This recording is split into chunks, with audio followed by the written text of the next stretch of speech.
All right. You imagine 10 years ago when we were both scribing away then, somebody had mentioned the word net zero. We'd have been writing and broadcasting articles on what the heck is this new fandangled word net zero? What is this whole, solar panels, windmills? What's going on? The world's gone nuts. But here it is. It's very real. It's potentially very expensive to put into place. And it has a time frame on it. The meter is running. It's almost like a doomsday clock Miliband's got going over there.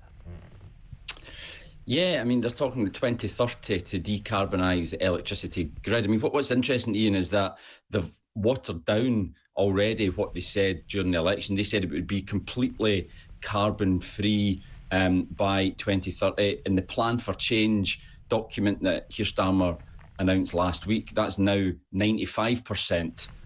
So, just a little bit watering down, which I think is probably significant. I think they've probably got into power and realised, actually, hang on, that pledge is maybe unachievable. It's worth remembering as well, of course, that it was Theresa May, actually, who, when she was Prime Minister, who passed the law which said that Britain would be net zero by 2050. Yeah. And that was seen as a great piece of her record in office. I think Labour have basically said, right, well, we'll see you 2050 and we'll raise you 20 years and we'll try and bring it forward as quickly as possible. But it's going to be very, very difficult.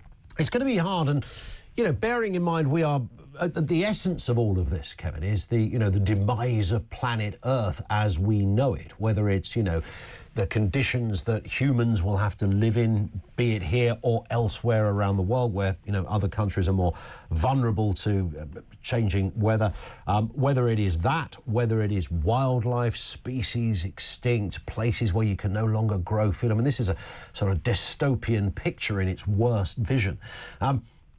Given all of that, I mean, there is a reasonable question. So, well, if 2030 was the magic number, then surely everybody would be on it. You wouldn't have this kind of China going, well, yeah, we are investing, and they are investing a lot in this, but they are simultaneously burning coal like it's going out of, almost like they're in an Olympics of coal burning over there in China. They can't stop themselves. India don't cover themselves in glory. United States isn't anywhere near this kind of language that we're talking over here. In fact, the argument of Trump coming in suggests it'll get put on the back burner, no pun intended.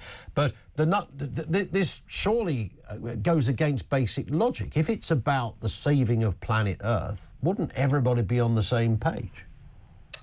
Yeah, I mean, the UK has actually got a good story to tell, actually, on this issue. We have brought down our carbon emissions considerably over the last 25, 30 years. But you're right, there's no point really us leading the way on it if other countries, that a couple that you've mentioned there, aren't doing the same. Because it's all about the one planet. It's not like we can protect ourselves from climate change by doing well as an island. It has to be a global effort. And you're right, unless the whole world is going at the same pace, then really it's not going to work. So I guess the idea that the UK government has is that, look, we'll do our bit and hopefully that will be an example to the rest of the world. The problem we've got, though, is with a lot of policies, is they've got to take the public with them. If the public think that this is leading to higher bills, despite what Ed Miliband says about bringing bills down, then, people start to say, well, hang on, this net zero thing, is it not a bit of a con?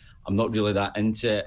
And then they'll maybe turn, as they have in America, to a political leader, a political party who are more sceptical on this issue, and in which case that sets the whole agenda backwards. So I think Labour have got to be very careful, as I say, of trying to take the public with them, because I think there's definitely a growing scepticism out there at some of the policies that are required to bring about net zero. Indeed. And of course, Labour do love a target. They love a database. They like a target. They like to, to have these nice spreadsheets so that everything is neatly laid out. We're going to do this by then and that by... And of course, house building is another area where they've got a big old target. This, of course, is the 1.5 million new homes by... Guess what? 2030, pretty much. So, growing scepticism around this. Let's have a listen to Keir Starmer in action on his big plans to build. It will be locally led, so local plans are the first stop. If a local plan does the job, then there's no need for any intervention at all. If there is intervention, then it'll be brownfield first, grey site next. and Greenbelt last, but we're determined to push on and build the homes that so many people watching this and listening to this will say, I'd like to be able to tell a similar story to Cassie about where I live, security and the base camp for my family. We intend to make that dream come true. And interestingly, Kevin, that slightly goes against the sort of, evangelical approach to the environment where, if needs be, he's willing to build on anything. Yeah, absolutely. As you say, they've raised this huge target of 1.5 million, which works out about 300,000 a year, which was the same target that the Conservatives had when they were in power and came nowhere near achieving it. So again, it's all well and good having these targets, but it also could well turn out to be a bit of a stick with which to beat them if they don't actually achieve the targets. And you're right, politically it's very difficult as well, because he's saying there, at first it will be up to local councils, but we know that all it takes is a few voters to campaign against a development in their area. Local councillors take fright because it puts their seats at risk, and then the whole thing grinds to a halt. And then if the man from Whitehall then, gets involved and says, we're going to overrule all those objections, we're going to go ahead and build anyway, then again, politically, that could be very dangerous, because those voters who might feel that their views have been ignored might look to exact their revenge when it comes to the general election, which has always been the problem here. That politicians talk a good game, but once their seats are on the line, they tend to draw back from actually putting their money where their mouth is. So they've admitted that it's a really difficult target to hit, and I would be absolutely astonished if we're sitting here in 5 years' time and we're saying, well done, Labour. I mean, very few people, even, supporters, tacit or otherwise, of the Labour Party seem to think this is achievable. And of course, the next problem they have is who lives in these houses, because there's obviously an immigration issue around this as well. I'm not just talking about channel crossings. I'm talking about, the legit stuff where there's been rubber stamped, 1 million people coming over. I can just see Rupert Lowe with another Freedom of Information request over there at Reform UK, unravelling the numbers as to who lives in these new homes as well. So that will also be contentious. No, absolutely. I mean, it's the Conservatives who have raised this as a potential issue. They're on pretty thin ice, though, the Tories, when you look at the numbers of migrants who came into the country on their watch over the last few years. I mean, that's the main reason, actually, that the population has really exploded, because so many migrants came here post-Brexit, ironically, which was supposed to be about taking back control of borders. But yeah, I mean, you're right. There definitely does need to be more homes because the population has risen so much. I dare say there will be people saying, well, hang on a minute, how long have you lived in the country? Why should you be getting a house and they can't? Yeah. Ultimately, it comes down to affordability, doesn't it? I wonder how many immigrants who have only been in the country a few years, will they be able to afford to buy these homes? I'd imagine it's more likely that you'll have to have been here for quite some time to build up the savings. So I'm wondering whether it's maybe not as big an issue as the Conservatives are trying to make it into. It's funny, isn't it? You just mentioned the Conservatives there. You were at PMQs, of course, this week. I missed most of it for various reasons.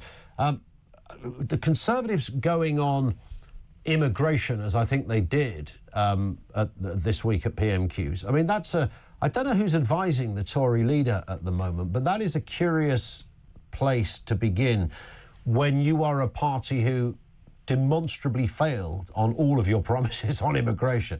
And here's Kemi Badenoch, as if she's, was nothing to do with the last administration, pressing Keir Starmer on his failures on immigration. I mean, this is extraordinary stuff.